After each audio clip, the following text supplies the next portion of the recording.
Salut à tous, aujourd'hui je vais te montrer quels sont les KPI les plus importants en e-commerce quand tu fais tourner des campagnes sur Google Ads.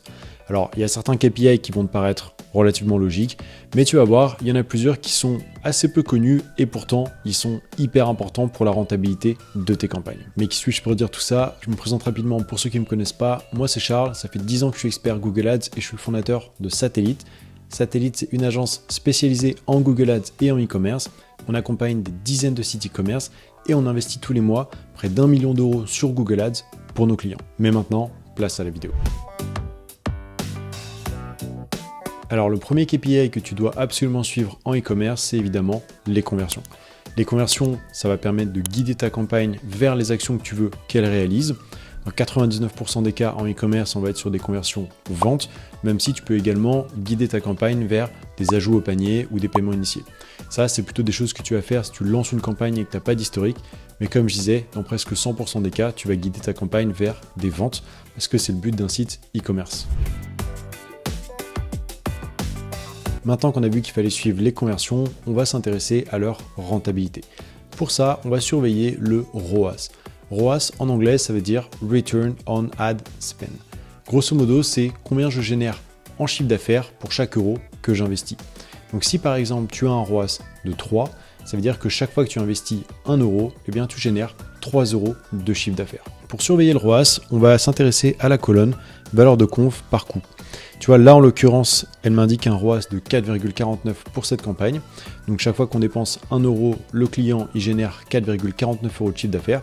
Et ça, c'est un indicateur qui est extrêmement important parce que si ton ROAS n'atteint pas ton objectif, eh bien tu vas perdre de l'argent avec tes campagnes. A l'inverse, si ton ROAS est profitable, eh bien c'est très intéressant parce que c'est-à-dire que tu gagnes de l'argent et donc tu as intérêt à investir un maximum dans cette campagne pour scaler et augmenter tes revenus. Je rajoute un dernier petit point par rapport au ROAS qui est fais attention à la manière dont il a été configuré.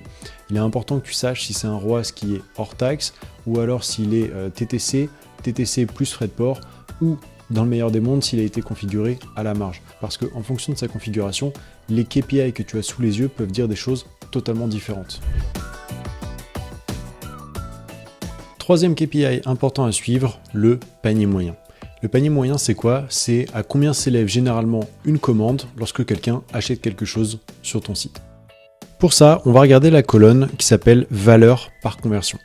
Tu vois, pour ces deux campagnes, par exemple, elle m'indique un panier moyen de 79,89 euros et un panier moyen ici de 87,15 euros. Donc ça, c'est très intéressant parce que ça te permet de savoir combien dépense en moyenne un internaute lorsqu'il fait un achat sur ton site. Et surtout, ça va te permettre de définir jusqu'à quel montant tu es capable de payer tes conversions pour rester rentable. On va faire un exemple pour que ce soit plus clair. Si tu as un panier moyen de 100 euros et que tu marges à 50% sur chaque vente, eh bien ça veut dire que tu ne peux pas payer plus que 50 euros par vente ou avoir un ROAS inférieur à 2, autrement tu seras déficitaire. On arrive maintenant au taux d'impression sur le réseau de recherche qui équivaut grosso modo aux parts de marché de ta campagne. Pour ça, on va s'intéresser à cette colonne, donc taux d'impression sur RR. Et ce qu'il faut comprendre, c'est que si on prend cette campagne, elle a un taux d'impression de 13,06%, ce qui veut dire que les impressions de la campagne en question n'apparaissent que sur 13,6% des requêtes des internautes par rapport à la cible qu'on a définie. Donc c'est assez intéressant parce que ça nous permet de voir que grosso modo il reste encore un marché gigantesque à aller chercher. Alors que si je regardais par exemple cette campagne, eh bien on voit qu'on a un taux d'impression de 96,90%. Donc là tu peux tripler le budget si tu veux. De toute façon le marché tu l'as déjà saturé avec cette campagne. Donc tu vas pas pouvoir faire beaucoup plus de ventes. Je me permets d'interrompre ton visionnage 10 secondes pour dire que si tu investis au moins 5 000 euros par mois dans tes campagnes Google Ads, eh bien on t'offre un audit gratuit de ton compte qu'on s'engage à te rendre sous 7 jours. Une fois qu'on aura audité ton compte, on sera capable de te proposer un roadmap pour atteindre tes objectifs. Et pour obtenir tout ça, tu as juste besoin de prendre rendez-vous avec moi. Je te mets le lien juste ici. Tu as également un lien dans la description de la vidéo. Et à partir de là, on s'occupe de tout. À partir de maintenant, je vais te montrer des KPI plus poussés et plus complexes que tout le monde ne maîtrise pas, mais qui sont redoutables. La première chose qu'on va faire, c'est on va aller dans la création de rapport. Et ici, on va sélectionner celui-ci, donc réseau de recherche, taux d'impression, analyse des enchères. Donc là, tu fais appliquer. Et ce rapport, il nous montre en fait l'évolution des parts de marché de tes concurrents. Donc là, tu vas sélectionner la campagne que tu veux, les dates, etc. Bon, moi, je vais le laisser comme ça. Mais grosso modo, tu vois qu'il y a la courbe ici qui indique nous, donc enfin vous. Et ensuite, tu vois l'évolution de chaque concurrent et tu peux la faire apparaître ou la faire disparaître. Là où c'est vraiment game changer, c'est que ça te permet de suivre les investissements de tes concurrents et donc d'expliquer beaucoup de résultats que tu pourrais avoir dans tes campagnes. Donc si par exemple tu observes une augmentation de tes CPC, une baisse de tes conversions ou une baisse de ton ROAS, eh bien ça pourrait s'expliquer par le fait qu'un concurrent est en train d'investir beaucoup plus qu'il ne faisait avant. Et donc il est en train de te voler des parts de marché. Nouveau KPI à suivre, le nombre de jours avant une conversion.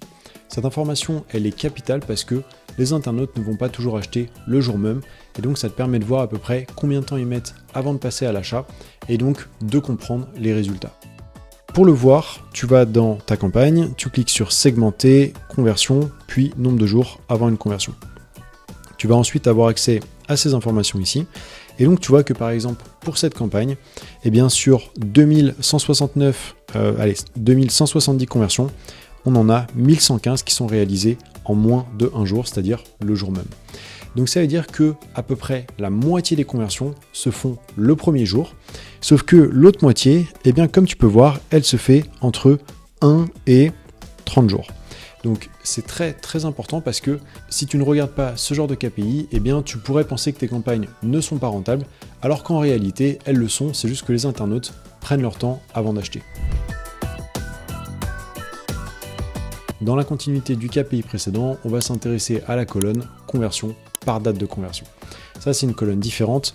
Je te montre rapidement. En fait, on a la colonne conversion classique qui va se baser sur la date du clic et on a la colonne conversion par date de conversion qui va se baser sur le jour où a eu lieu la conversion. Donc pour faire simple, si on a un clic qui a lieu le lundi mais que la vente se fait le dimanche, eh bien cette colonne, elle va attribuer la conversion au lundi, alors que celle-ci, elle va l'attribuer au dimanche. Cette métrique, elle est vraiment utile parce qu'elle te permet de voir si tes campagnes performent et elle t'évite de prendre de mauvaises décisions. Tu vois, par exemple, si je regarde sur les 14 derniers jours, eh bien je vois que la colonne conversion, elle m'indique 32 conversions avec un ROAS de 8,75, alors qu'en réalité, la campagne par date de conversion, elle m'en indique 40,23 avec un ROAS de 11,17, ce qui est quand même assez supérieur. Si je m'étais basé que sur ces deux colonnes, eh bien je pourrais me dire, bon, c'est pas mal, on a 8,75, disons que c'est correct. Alors qu'en réalité, on est bien plus rentable qu'on l'imaginait, donc on a limite intérêt à investir plus et surtout à ne pas couper cette campagne. Le taux de retour, c'est quoi? C'est sur 100 achats, combien te sont renvoyés parce que l'internaute a changé d'avis, il y a eu un problème de taille, etc. Et ça, c'est une métrique indispensable à surveiller parce que chaque fois que tu as un retour, eh bien, ce sont tes marges qui sont impactées. Pour le calculer, la formule est super simple. Tu divises le nombre de commandes retournées par le nombre total de commandes et tu multiplies par 100. Alors évidemment, il y a des industries qui sont beaucoup plus impactées que d'autres. Par exemple, le prêt-à-porter, les chaussures. C'est là que j'ai vu vraiment les pires taux de retour qui montaient jusqu'à 20% pour les chaussures pour femmes. Donc je te laisse imaginer l'impact sur la rentabilité. Et donc il faut surveiller ce KPI de près parce qu'il peut totalement affecter la rentabilité non seulement de tes campagnes, mais aussi de ton entreprise. En 9e position, on retrouve les produits d'appel. Qu'est-ce que c'est? Eh bien, ce sont les produits qui génèrent le plus de ventes sur ton site sans forcément que ce produit en question se vende. Pour ça, on se rend dans la section produits. Là, tu vois, on a tous les produits de l'inventaire. Bon, évidemment, j'ai dû tout flouter parce que c'est la data d'un de mes clients. Et ensuite, ce qu'on va regarder, c'est le nombre d'unités vendues. Donc, on voit que ce produit, il a généré, j'arrondis, 21 ventes, 21 unités vendues. Sauf que sur ces 21 unités, eh bien, il n'y en a que 2 du produit en question. Donc c'est quand même pas beaucoup. Et en revanche, on en a, par conséquent, j'arrondis, 19 de produits différents. Donc c'est quand même assez intéressant parce qu'on voit que ce produit, en fait, il ne se vend pas très bien, mais il vend pas mal d'autres produits. Donc c'est réellement une porte d'entrée pour faire des ventes. Et également, quand on regarde les revenus, on voit qu'on a $617 de vente avec ce produit et $3827 de vente pour d'autres produits. Et donc là, l'erreur à ne surtout pas faire, c'est de se dire, eh bien, ce produit, on n'arrive pas à le vendre, donc on va le sortir de l'inventaire, alors qu'en réalité, c'est un produit qui ramène énormément de ventes à ton site. Ce que tu veux surveiller également, c'est la répartition de ton budget en fonction des performances des produits. Comme je le dis souvent dans mes vidéos, en e-commerce, le canal shopping, c'est de loin le canal le plus rentable et tu veux donc t'assurer d'investir ton budget sur les produits qui sont les plus profitables et non sur l'intégralité de ton inventaire, là où tu n'auras peut-être pas la même rentabilité. Pour ça, le plus simple, c'est que tu utilises cette application qu'on a créée chez Satellite. Je te mettrai un lien dans la description et aussi un lien vers un tuto. Mais tu vas voir, c'est très simple à prendre en main. Tu as juste à te connecter avec ton compte Google Ads et l'outil va classer tes produits en 6 différentes catégories. Une fois que tu as ça, tu veux t'assurer que tu investis un maximum de ton budget sur les produits héros et les produits montants. Car comme tu peux le voir, c'est ceux qui ont le meilleur ROAS, 7,79 et 18,62. Et la différence entre ces deux produits, c'est que les produits montants, ils ont investi un tout petit peu de budget. Donc c'est un ROAS qui est fragile. C'est plus des produits qui ont démontré qu'ils avaient du potentiel que des produits qui ont confirmé qu'ils allaient être très rentables. Contrairement aux produits héros qui ont investi, tu vois, quasiment un tiers du budget. 4 745 € sur 14 489. Et là, on est sur des chiffres qu'on annonce. Également, ce que tu veux faire, c'est réduire ton investissement sur les produits perdants. Car comme tu peux voir, ils ont un ROAS de 2,12 avec presque 6 000 € investis, ce qui est beaucoup trop. Également, les produits mal partis, ROAS de 1,82 en ayant investi 395 €. Et surtout, arrêter d'investir sur les produits zéro conf, donc ceux qui génèrent aucune vente parce que, comme je viens de le dire, ils ne font pas une seule vente, donc c'est vraiment un investissement à perdre. Une fois que tu auras fait ça, si tu arrives à rediriger ton budget sur les produits héros et les produits montants, comme tu t'en doutes, ton chiffre d'affaires, il va exploser. Voilà, c'est tout pour aujourd'hui. Si tu souhaites te faire accompagner dans la gestion de ton compte Google Ads, n'hésite pas à prendre rendez-vous directement en bas dans la description de cette vidéo ou à me contacter sur LinkedIn pour recevoir un audit gratuit de vos campagnes. Merci d'avoir visionné cette vidéo et à très bientôt.